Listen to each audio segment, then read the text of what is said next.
Hey there, welcome back to another video. This time around, it is my review of the 2018 film Lords of Chaos. Now, before I get around to sharing any more thoughts on this film, I would like to give a special shout out to Dark Metal Spider for requesting this review.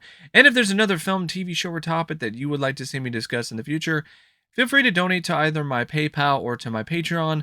The link to both is in the video description down below, and I will try to get to your request as soon as I possibly can. Now, Lords of Chaos is a controversial film, apparently. I wasn't really aware of the controversy until after I saw the movie.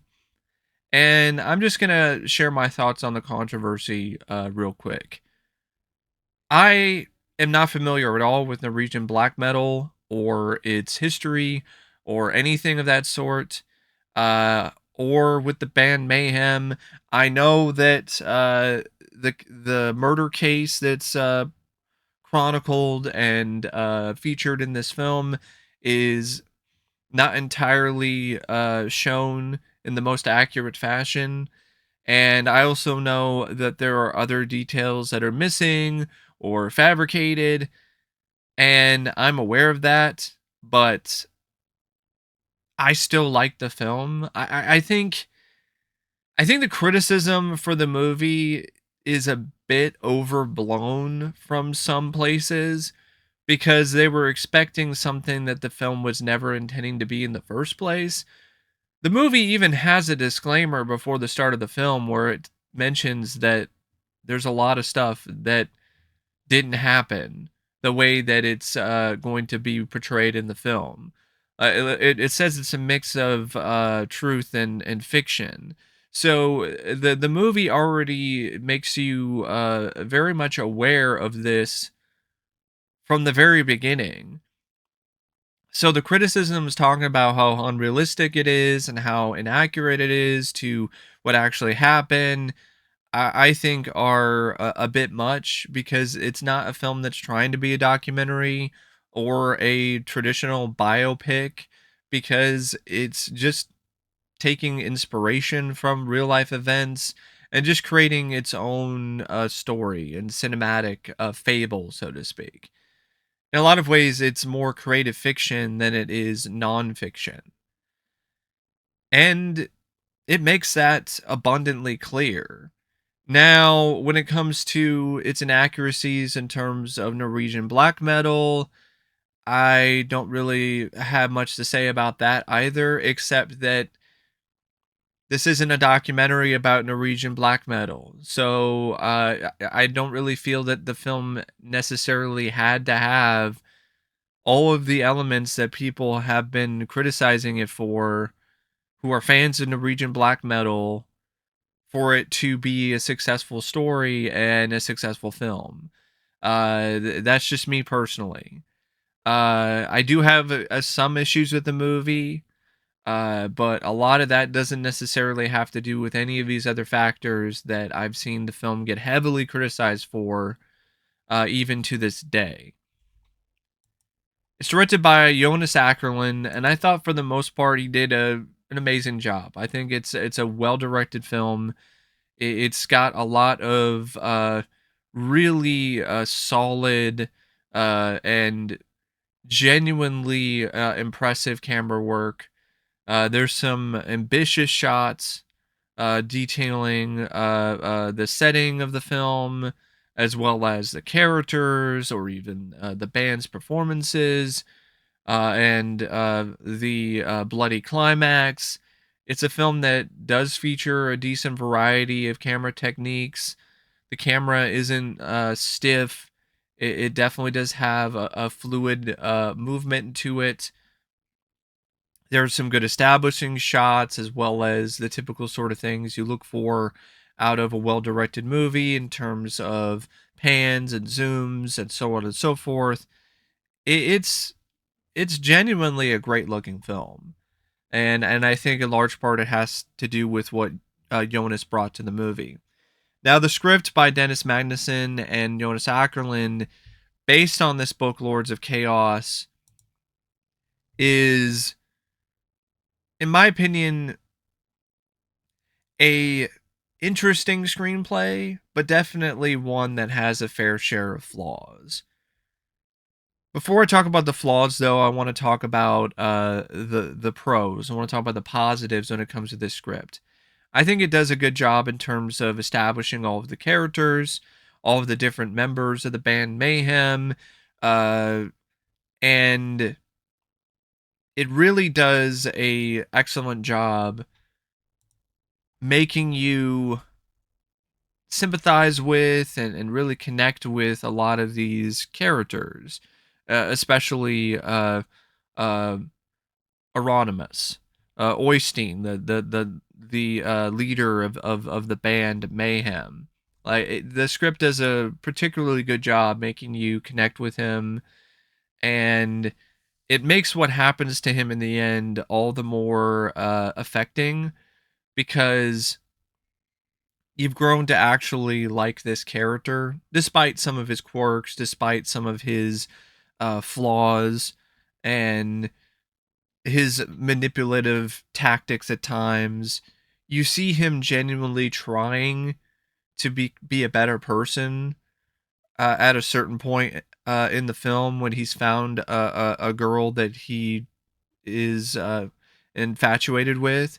And so when you start to see him break out of this demonstrative, showy persona that he had as Anonymous, that was in a lot of ways very fake and not very real, despite his assumptions and despite all the things that he's saying, a lot of it was for show. And he genuinely throws that away, or doesn't necessarily throw it completely away, but he finds a way to separate his band persona from his real persona. The persona behind closed doors, the real person that he is, and before the two were meshing together, and there really wasn't much of a separation. And so I think there was a bit of an identity crisis that was going on, and eventually he was able to figure things out.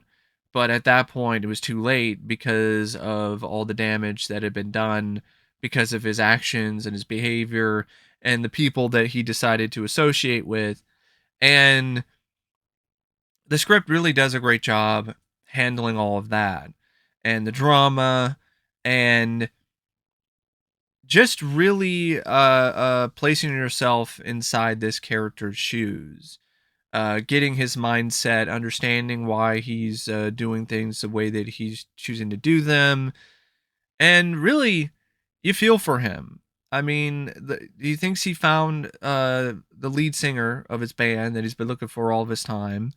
He befriends this guy, and the guy goes in and commits suicide very early on when it comes to their relationship and during his time in the band. And so now, because he has this dream of being a successful uh, band and being the front man and everything and being up front and center and accepting all the fame and the adulation that comes from it, he takes a lot of risks and hires this new band member in Varg, who previously was a total poser to him because he wasn't really even wearing death metal shirts or wasn't even representing death metal. Like, he was wearing a vest that had scorpions patches on it and all this other stuff. And initially he viewed the guy as a total poser, but then when the guy started to show traits that he connected with and felt would be good for his band, he brought him into the circle, and that turned out to be the undoing of Mayhem and ultimately himself. And I think all of those pieces, in terms of Euronymous and his motivation and what's happening with him and the band Mayhem and what's going on between him and Varg and the other members of his band and the conflict that arises because of Varg and his intensity and his approach to things. That's all really well detailed and really well handled overall when it comes to the screenplay. But where the film starts to falter for me in terms of the story is with its tone and the way that things are patched together. So, what I mean by that is it establishes this kind of lighthearted, tongue in cheek tone initially, early on in the film, like the first 5 minutes, with the drummer being there and then disappearing because he was barely even a part of the band. And it makes you think that you're going to be seeing ultimately a little bit of a different movie that you actually get. And because of that, there are moments in the film that I think are intended to be taken seriously, like scenes with Varg and Euronymous that are supposed to be intense and genuinely crazed or wild and tension filled and suspenseful, but because of the tone, it comes across as a little too comedic, and it doesn't come across as something that you're taking as seriously. Like, you know what the intent is, because these are serious things. I mean, it's people getting stabbed, people getting somebody getting brutally murdered. But because of the way that the tone is, it just feels like it's comedic. And I don't know if that was intentional or not. Part of me doesn't think it was. And I think it's just inconsistencies when it comes to the tone of the script and the story. And it just makes for a movie that, while it's somewhat effective still and is not bad, it just is definitely something that holds it back from being truly great, because there are moments where the tone is just so off that it becomes something that I think isn't nearly as strong when it comes to the story. Like, if the tone was more consistent, then these moments that are supposed to be really heavy would actually hold a lot more weight. But because of the fact that the tone is so inconsistent, these heavy scenes, they don't really carry as much weight anymore. And they provide emotions and reactions that I don't think necessarily are that beneficial to those sequences. And this inconsistency is also there when it comes to how certain characters are portrayed. Varg, in particular, comes across as a very cliched, over the top caricature of a obsessed individual, somebody who isn't necessarily able to, I guess, see things in a way where he is able to see humor. He's definitely a guy who takes things on face value, doesn't really get sarcasm, that kind of thing. And it's almost an autistic sort of approach in some ways because of how antisocial he is and all of that. But it's just done in such a way that it's just so over the top. And I don't think it really had to be. Um, and it's kind of that way for a lot of the other characters, other members of the band, Dead and Hellhammer and Faust and Necro Butcher and Metallion and all of these other different members of the band and of Euronymous' group. And it just makes the film just not really as authentic as I think it genuinely could have been. And it's a bit of a letdown because of how good the initial concept is and the overall main plot of the movie is. But there's these little things that just undermine it to the point where it just does not live up to its full potential when it comes to the story and the overall screenplay. And also it's structured in a way where it does kind of have this vibe of just things just happen and there's not really the best flow to the story. So you'll have some events that will occur and then it'll kind of flash forward a little bit in time, and then you'll have some other events involving Euronymous or Varg or maybe some other people, and there are some moments where the story I don't think lingers on certain subplots long enough for them to really stick. So it just becomes this kind of muddled, not necessarily mess, but it's definitely a story that gets a little muddled at times. It's not as cohesive as it could be because of the way that things are structured. It's not necessarily stuff that's happening at random, but not everything really feels like it's firmly connected together. And I will give it this though, like it is not a story that shies away from the brutality of things. Even though the tone is off, there are some moments where it really does have some effective scenes of heavy nature and violence and just genuine intensity. Um, like the bloody finale with Hieronymus and Varg.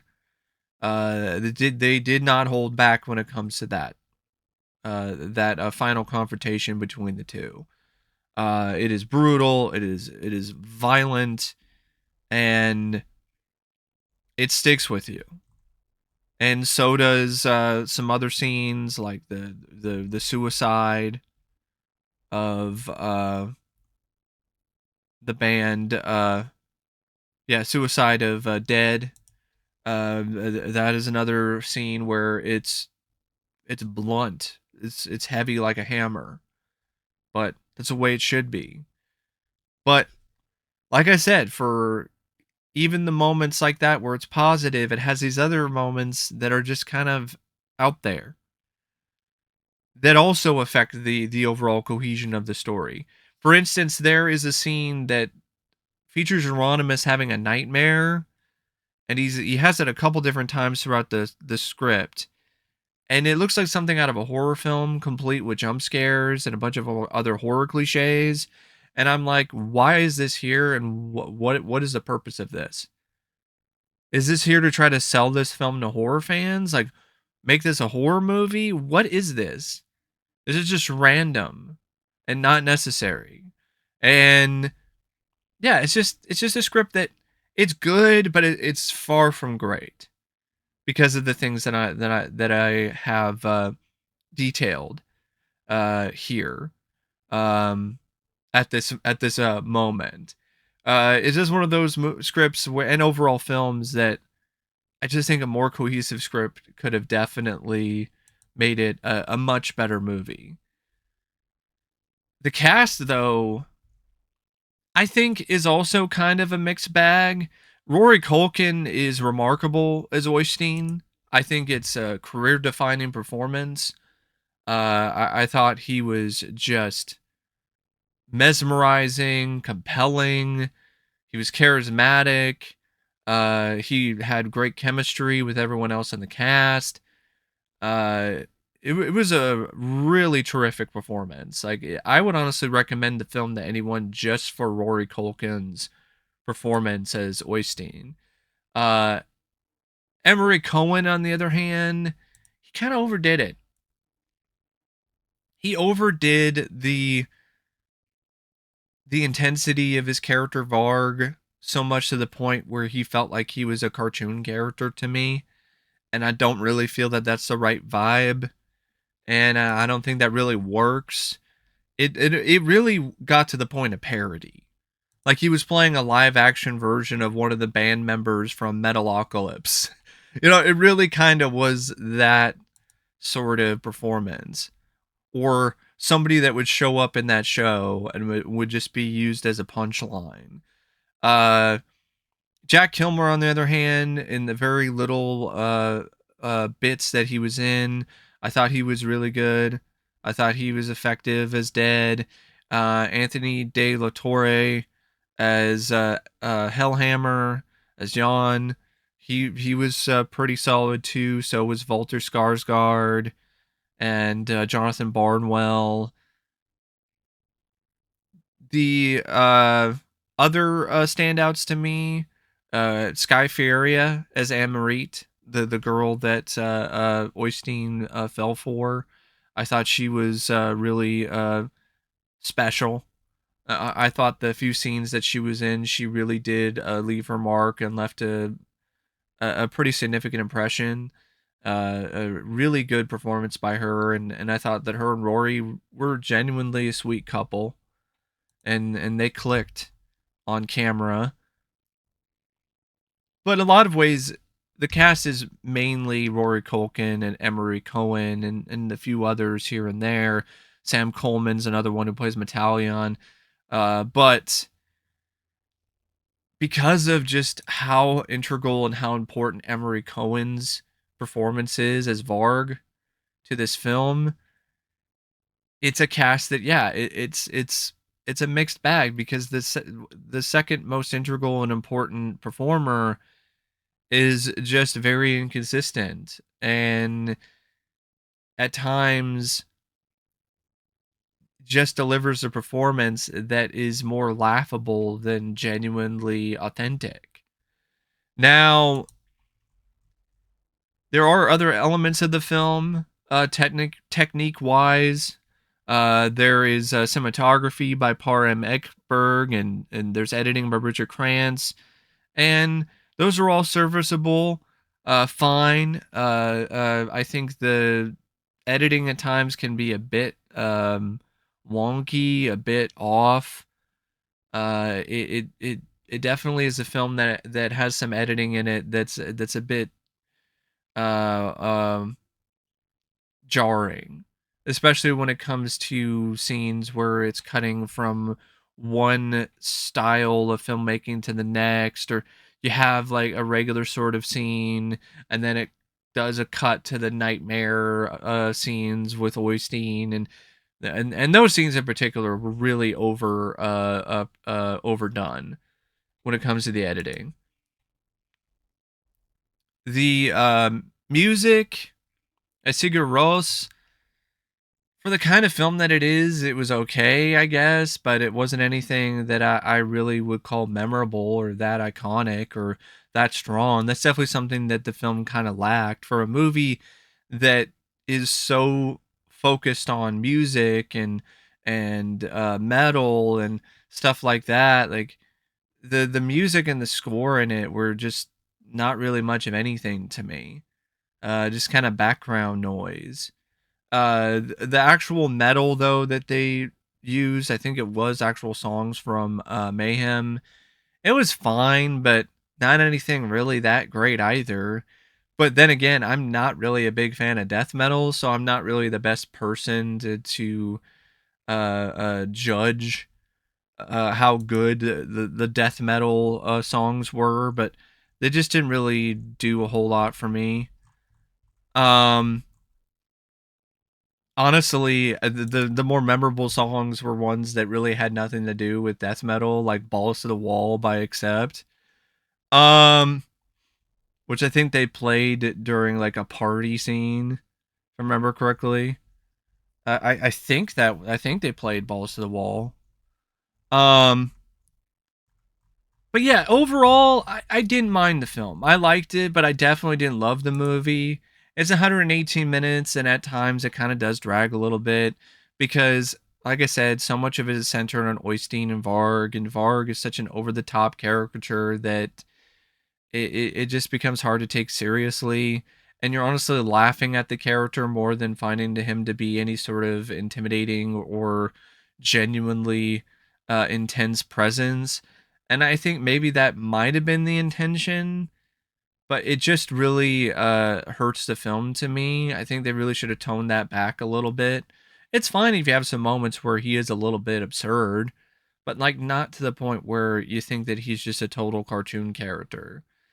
And it is an effective film though when it comes to showcasing how important it is to find the right group of friends, the right group of people to trust in your life, and also it's a phenomenal film in terms of providing a really stark and strong warning when it comes to not letting those kind of people who are destructive, who are not good for you, and are not worth being around back into your life because it can be fatal. Uh, and it honestly is as simple as just not letting them back in, not letting them into your life again. And that's all Oystein had to do. He would still be alive if he didn't let Varg back into his life. He already cut the cord. He was already starting the process of cutting him out of his life, but he, for some reason, decided to trust him. He was too naive. Don't be naive when it comes to people like this. I mean, the guy orchestrated a massive series of church burnings. Like the guy was burning churches down. Yes, Oystein did take part in it too. I think a lot of that was because Oystein was really intimidated by Varg at a certain point, and I would think that because of the fact that he was so fearful of him and what he might do, it makes his decision in the end all the more puzzling. Like you already know how unhinged this guy is. So why would you trust him? Why would you allow him to come to your house? Why would you even let him in? If it was me, I would have never let him in. I would just be like, "Sorry, man. Leave the contract on the floor. Put it under the door. I'm not letting you in. We're done." And that's just how I would handle it, especially if I had a gorgeous girlfriend and we were hitting it off and we were potentially going to start a life together, and I was already moving in a different direction when it comes to my band or any other sort of aspects of it in my life. I just cut them out, man. Like just don't even entertain the thought of letting them back in to your circle and back into your personal space. But yeah, it definitely is an effective cautionary tale in the end. Is it an effective biopic? Absolutely not, because of all the historical inaccuracies and so on. Is it necessarily the best metal movie? I wouldn't necessarily say so either. But it is a film, though, that I think is well shot, has a great central performance by Rory Culkin, and it's a movie that ultimately, I think, even though it doesn't live up to its full potential, I still think it's worthwhile. But anyway, thanks for watching my review of Lords of Chaos, and until next time, I'll see you later. See ya.